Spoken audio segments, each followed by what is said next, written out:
ঢাকা থেকে একজন আইনজীবী যিনি আমাদের 12 সদস্য অ্যাডভোকেট অপূর্বচরণ দাস, তিনি তার নেতৃত্বে প্রায় 10-12 জনের একটি বিজ্ঞ আইনজীবী দল আমাদের এখানে আসছে।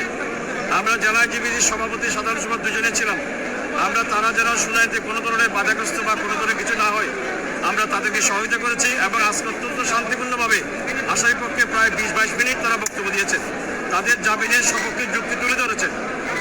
পাশাপাশি রাষ্ট্রপক্ষের পিপি মফিজুল মিয়া সাহেব তিনিও বলেছেন যে এটি একটি রাষ্ট্রদ্রোহী মামলা, যাবজ্জীবন সাজা এই মামলায়।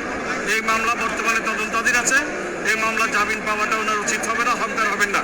বিজ্ঞ আদালত উভয়ের বক্তব্য শুনে তাকে যার জামিনে আবেদন নামঞ্জুর করেছেন।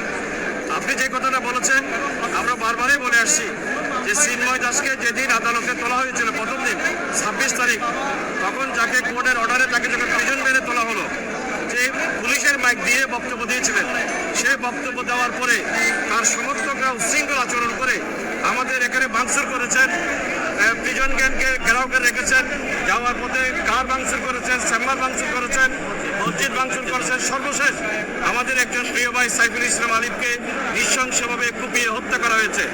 আমরা মনে করি চিন্ময় দাস যদি সেদিন মাইক দিয়ে কোনো বক্তব্য না দিতেন তাহলে এই ঘটনা পরবর্তী ঘটনাটা আর হতো না। আমরা মনে করি চিন্ময় দাসের বক্তৃতার পরেই এই পর্যায়ক্রমে ঘটনাগুলো হয়েছে। আমরা পুলিশের সেদিন নিষ্ক্রিয়তা ছিল, তবে আমরা এটাই মনে করি চিন্ময় দাসের বক্তব্য না হলে এই ঘটনাগুলো ধারাবাহিকভাবে না হতো। তা আমরা মনে করি হত্যাকাণ্ড সহ যে মামলাগুলো হয়েছে সবগুলোতে তাকে তার উস্কানি, তার হুকুমদাতা হিসেবে এই মামলায় তাকে আসামি করার জন্য আমাদের দাবি, জোর দাবি আছে, আমরা দাবি করে আসছি। আচ্ছা, মাইকটা কিভাবে পেলে এভাবে কাজ আসতে যাবে? এইটা আমরা যতটুকু জানি এটা পুলিশের মাইক ছিল, আমরা শুনেছি এবং আমি একটা ভিডিওতে দেখলাম এটা সিএমপি লেখা আছে। তা আমরা মনে করি এটা প্রকৃত তদন্ত হওয়া উচিত। আমি বারবারই একটা কথা বলেছি, সেদিন পুলিশ কেন নিষ্ক্রিয় ছিল, পুলিশ কেন দায়িত্ব পালন করে নাই, কেন পুলিশ প্রিজন ছেড়ে নীরবে দাঁড়িয়েছিলেন, এই বিষয়গুলো কেন তাদের